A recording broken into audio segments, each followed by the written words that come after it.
Artificial intelligence is set to change the way we work, eat, live and move around. AI is when computers are able to perform tasks that are human-like through a process of machine learning. According to research by Accenture and the Jardine Institute of Business Science, artificial intelligence has the potential to double the growth rate of the South African economy and boost rates of profitability by 2035. For more on this, I'm joined by Dev Govender. He's the Executive Head of Robotic Process Automation from Nedbank, and Rob Jardine, who's the Head of Research and Solutions at the NeuroLeadership Institute of South Africa. Thanks both so much for your time on SABC News. Rob, Ralph McLaughlin, who's a chief economist in the States, has said that artificial intelligence has the potential to deepen inequality patterns that are seen in America. Would we say this is the same thing for South Africa? Well, Nzinga, I am not a classically trained artificial intelligence expert, but I am in neuroscience. And what I can say is that the future is promising. Artificial intelligence will disrupt the South African workforce in one of two ways, and primarily being in automation. It'll make things more effective and more productive, so we'll have higher economies of scale, and also automation. So in one way, we may be made redundant by robots, and the other way, we may work with robots. But the future is so unpredictable that it's hard to say whether it will worsen that gap.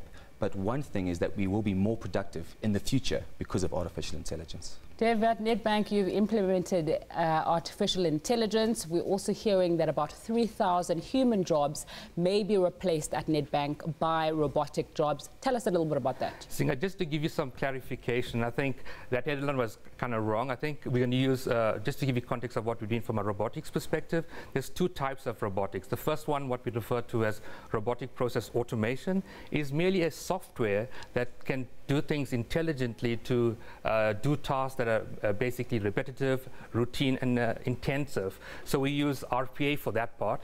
And our second part of robotics that we deployed at Nedbank is our wonderful first humanoid bot called Pepper, who's basically an AI bot that has the ability to understand human emotions and respond and adapt its response to people. So in terms of the jobs, and if I cast you back 40 years ago when we introduced ATMs, there was huge apprehension in terms of whether the ATMs are going to replace tellers. And if I bring you back 40 years now, we see we have more ATMs and more tellers than ever before.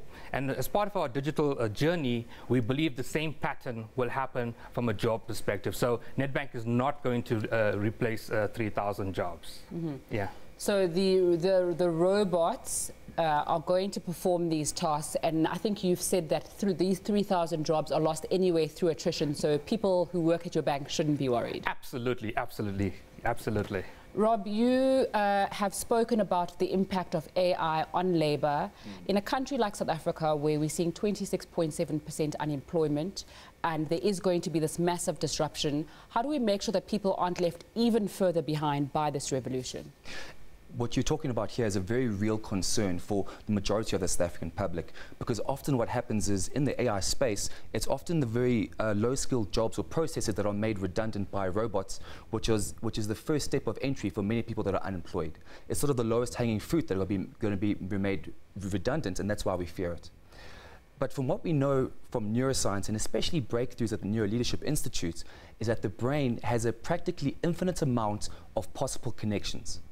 What that practically means is that our ability to grow and develop is infinite, and it's not finite. So our ability to grow is continuous throughout life. And if one thing is certain in this uncertain world, that's to be a lifelong learner moving forward. And our education should not stop at matric, and we should stop believing that it does. Mm-hmm. Let's come back to robotics and AI at the bank. How do you see it evolving in the next 5 years? I know that there is quite a fuss about Pepper because it's the first humanoid robot that's been deployed in a bank, but how do you see this evolving? I think it's a great, and we're actually super excited from a bank perspective to consume this new innovation and disruption. I think where we're focusing in on lots of the focus is based on client experience and frictionless customer experience. So we are basically using robotics both to help us drive the efficiency, and if I can give you an example, if you allow me, in one of our key products, which is our 5 Rand 50 account, and which is a mass product that we have.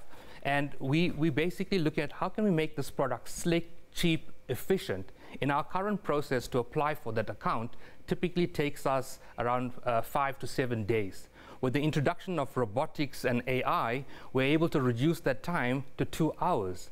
And our intention is to say, how can we look at these processes in the bank that create this beautiful client experiences to give them instant gratification, immediate account opening. So we're using these technologies to help fast track that process to create this beautiful client experience. So that's what we're using robotics in the bank. And we're looking through to create the straight through processing and a seamless process for our clients. So we're trying to bring it into core processes. Yeah. Rob, when we speak about new technologies and disruptions in South Africa, there is a sense of worry because of the labour issues that we've spoken about. We also saw unions reacting quite badly to Nedbank's announcement. But what opportunities are there through disruptive spaces, through artificial intelligence for South Africans? Well, this is the thing. Artificial intelligence, by its very definition, is going to make us more productive, more efficient, and free up more time. In the same way that we had a farming revolution 200 years ago, where advances in technology allowed less people to work on farms, we were able to develop new industries like engineering, medicine, and research. With artificial intelligence, we're going to be able to be more productive, they'll be able to collaborate and work with machines, and we're going to discover new industries and new jobs that we haven't even heard yet. It's an exciting place to play that some people even believe that the world's first trillionaire will come from the person that harnesses the power of AI. We are hearing about the positive sides now, but when it comes to technology, and especially with money, there's some people who are reluctant to trust technology too much. I have an aunt who refuses to use internet banking because she thinks one day she's going to get hacked. How do you then deal with consumers on a large scale who may be hesitant to use newer technology like this? So we're trying to, and through the process of bringing Pepper on board, is try to educate and bring users technology to enhance that and educate them through that process. So hopefully we're going to use Pepper more often from a branch perspective to excite and educate and complement. I think the branch network plays a critical role for those individuals that fear technology, and we will continue to embrace that. So I think using Pepper together with our service champions in all our branches, we will bring our consumers and our clients towards this for us. Dev Govender and Rob Jardine, thanks so much for your time on SABC News.